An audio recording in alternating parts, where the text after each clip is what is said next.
Okay. All right. All right. Can you hear me? I can hear you. How about on my end? Perfect. Great, Perfect. great. See this microphone, does this sound better? It does. It's a lot clearer. Yeah. This is I don't know what they call this. This is the blue, whatever blue is. The Blue Yeti? Yeah, Blue Yeti, that's it. I've got one as well, and I still can't figure out how to hook it up to either my desktop or my laptop. So I'm running off my laptop's microphones right now. Oh, really? Well, I'm not that tech savvy, okay? But let me just tell you, all you got to do is take the USB and hook it up into the bottom into a USB port if you have a USB port. Yeah. And it should just be plug and play. Yeah, it doesn't work on the. I've got the HP Envy. It doesn't work like that. So, can you hear me? Okay. Yeah, I can hear you fine. Okay, then we're good to go. We're good to go. So you've been on with Dr. Ott. You've been on with ODD. You've been on a lot of shows, and I've listened to them for the last 2 weeks, 3 weeks. I've listened to all of them. How did you end up doing this, man? Are we on right now? Are we recording right now? This is all going to be pre-recorded. We can go into the whole thing. Have at it. Have at it. Hello? Can you hear me? Richie? Yeah? Hello? Oh, come on. Wait, hold on.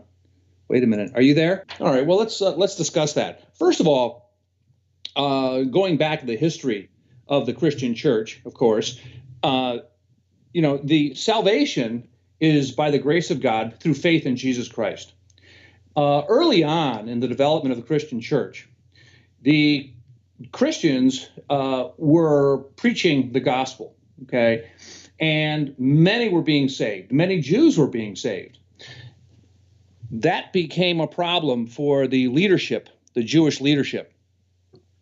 And so what they understood was that they were not going to be able to stop Christianity. And the devil, being the subtle beast that he is, immediately began to send in spiritual spies, for lack of a better term, okay, in order to undermine the church. And part and parcel of that was this idea of Judaizing the church. That is, bringing the church back under Jewish rule, all right? Because they were losing their power and influence as Christianity was growing. And in the New Testament, there's frequent reference to this effort and frequent warnings in the New Testament regarding the threat posed by the Jews who would seek to bring Christians back under the law, okay? And if you read the book of Romans, it's clear that salvation is not by obedience to the law, but by the grace of God through faith in Jesus Christ. So it's not by works, it's by faith that one is saved.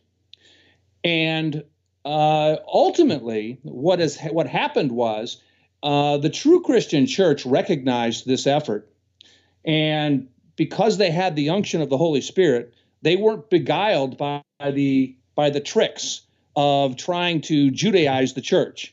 So they were completely uninfluenced. However, there were a mass of people who were nominal Christians, who were attracted by the popularity of the Christian church and the novelty and the merits of what the Christian church represented.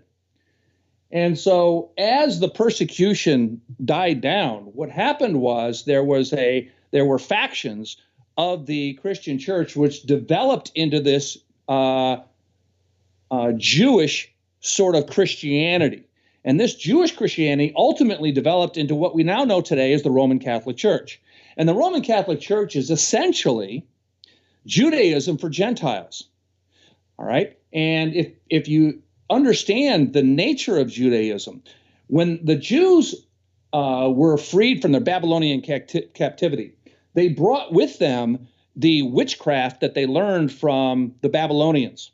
And they inculcated that witchcraft into what we call today Judaism. And so the Pharisees were actually engaging in witchcraft, and Jesus called them out for that, okay? The fact that they had replaced the laws of God with their traditions. And those traditions were based on this Babylonian witchcraft. This Babylonian witchcraft is found in the Roman Catholic Church, okay? And that is what has been inculcated in the Roman Catholic Church. Just to give you an example, the Jewish leadership was made up of the Sanhedrin, and those were the 70 elders. And those 70 elders, okay, were the chief priests. And those chief priests would elect their high priest, and he was the 71st member of the Sanhedrin. He was the high priest. Well, that same structure is found in the Roman Catholic Church. Initially, the College of Cardinals was made up of 70 cardinals. Now, in witchcraft, language has two meanings. You know, one, the esoteric meaning, the hidden meaning, and the other, the exoteric, the outward meaning. And, you know, the idea of cardinals, actually, cardinal literally means chief. And so, and of course, all cardinals are bishops who are in turn priests. So they are the chief priests of the Roman Catholic Church. And they elect, the College of Cardinals elect, the high priest, who we call the Pope. So their entire structure is based on the Sanhedrin. And the Council of Trent, which involves 100 curses against Christians and Christian doctrine, that was completely controlled by the Jesuits. Now, the Jesuits are essentially a priesthood which is answerable to the Pope. All right, they are not answerable to any of the regional cardinals. They are answerable directly to the Pope, and they are the militia of the Roman Catholic Church, of the Vatican. Wow. And they have engaged in their purposes as a counter-reformation. All right, and they infiltrate and undermine Protestants and Christian theology.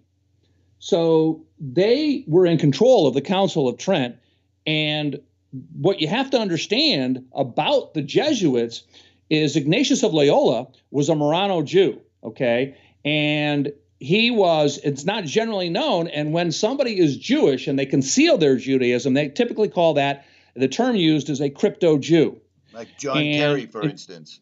Pardon me? Like John Kerry. John Kerry is a good example. Oh, my. Hillary Rodham Clinton is another example. I mean, you can go on and on.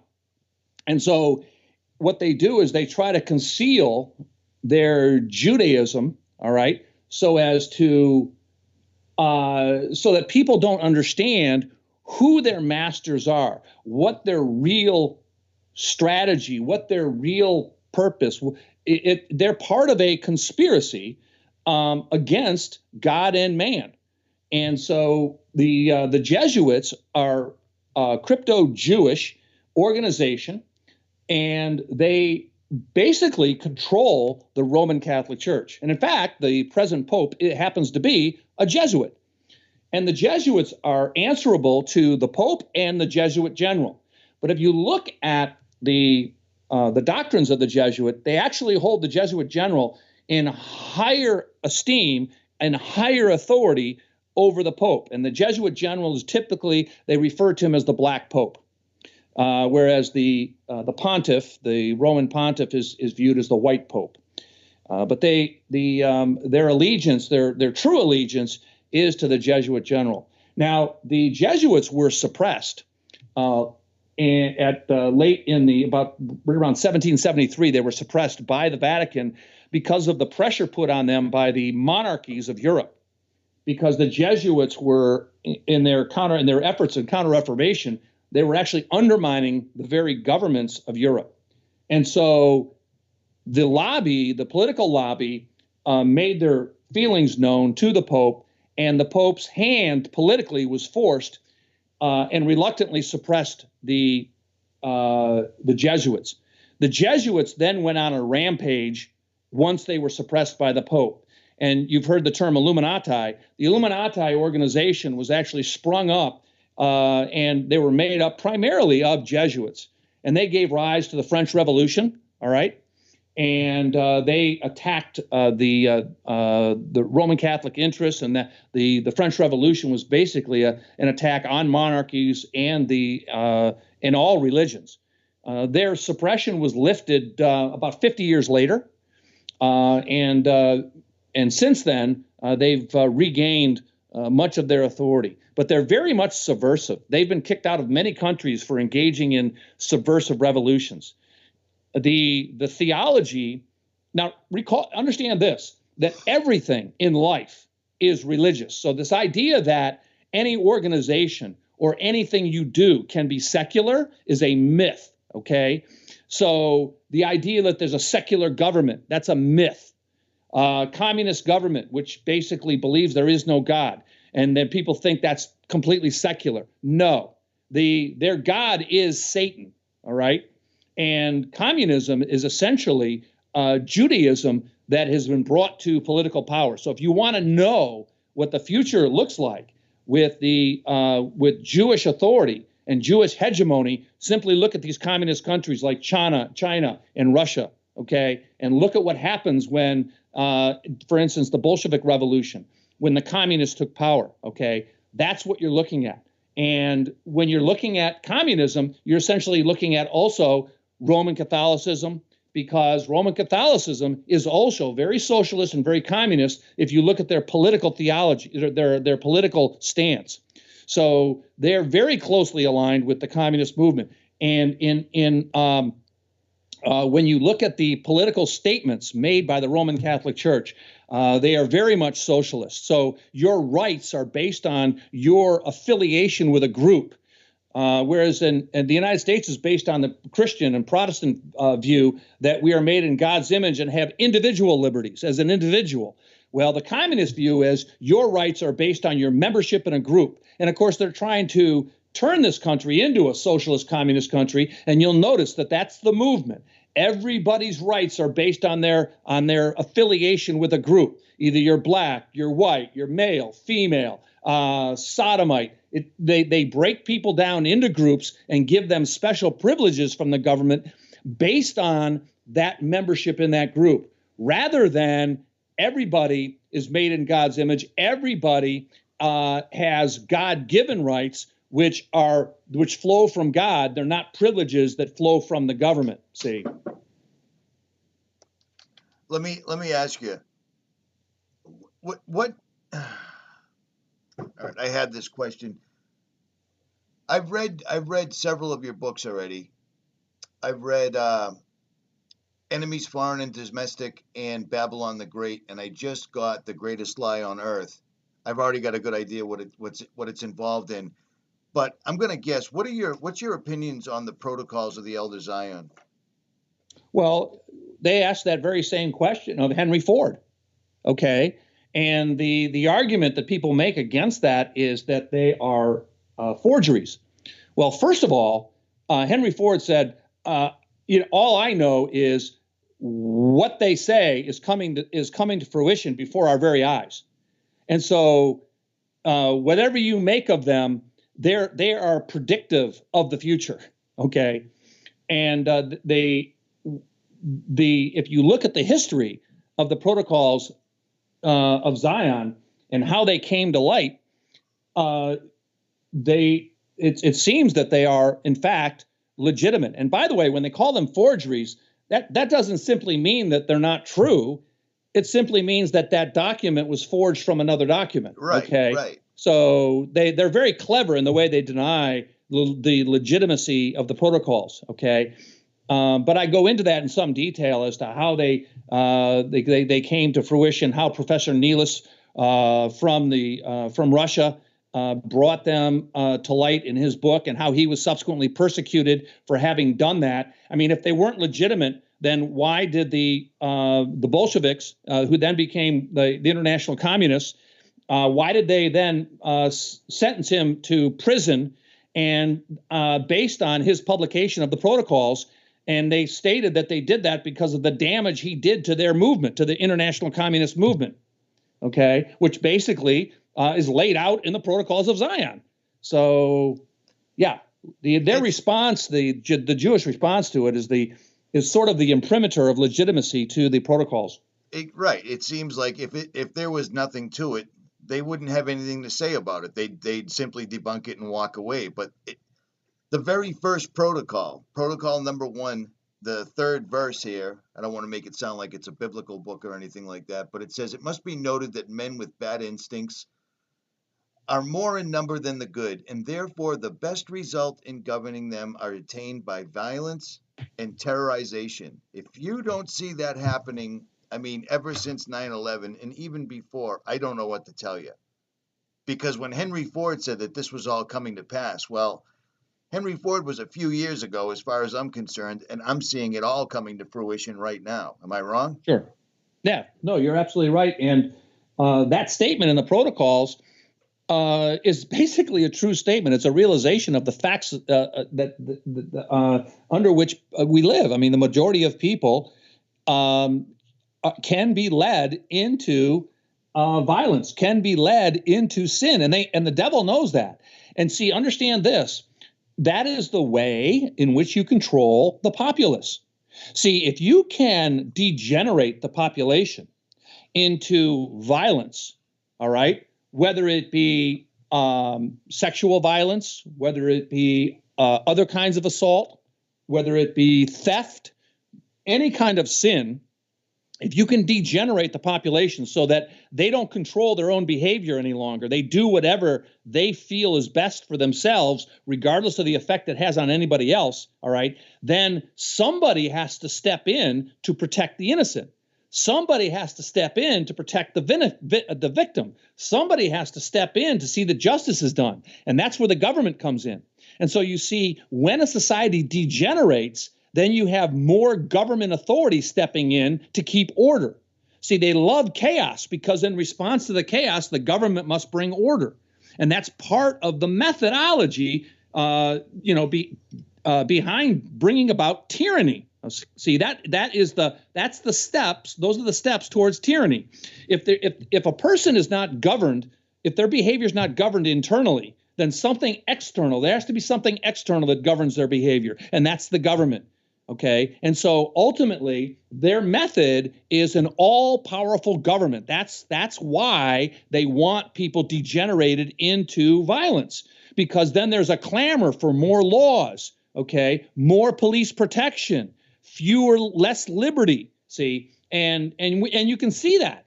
You can see that every time. 𝗵𝗵𝗿𝗶𝗱𝗍 said we shouldn't let a what did he call it? A disaster, a good disaster go to waste. Go to waste. Yeah, that's because he's clued in. He knows he's part and parcel of those people who know exactly what's happening. They create the whatever the conflict is, and they also have the solution ready to go. For example, the Patriot Act was ready to go before 9/11. They had already had a draft. They were ready to go with the response to 9/11. More security, less freedom. Okay, this is all planned out. This is all planned out. Project for a New American Century. I mean, it literally came to pass within a year. They needed a new Pearl Harbor, and they even had the nerve to stand on top of the rubble at the Twin Towers and call it a new Pearl Harbor. They love rubbing people's faces in it.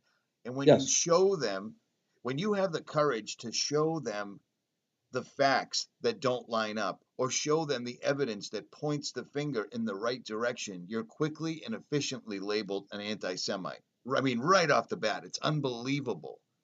Yeah, and that's one of the tricks they use. See, understand this: that just as in the time of Jesus, there was fear of the Jews. See, and they use that. They have tremendous power. They have tremendous authority. And that's just one of the tricks they pull, is this label of anti-Semitism, okay, to destroy somebody's credibility. So they control the media. Anybody in the media who dares mention that the Jews have control over the media finds themselves immediately out of a job. And we've seen that on several occasions. There are a couple of notable news commentators who have made mention of that just in one little vignette, and boom, they're immediately fired. Right, like politicians as well. James Traficant had the nerve to say something, and he ended up in prison. Career ruined. You know what I mean? Yes. These guys do not play around, and it isn't just a coincidence that any person that has a public, a public speaking.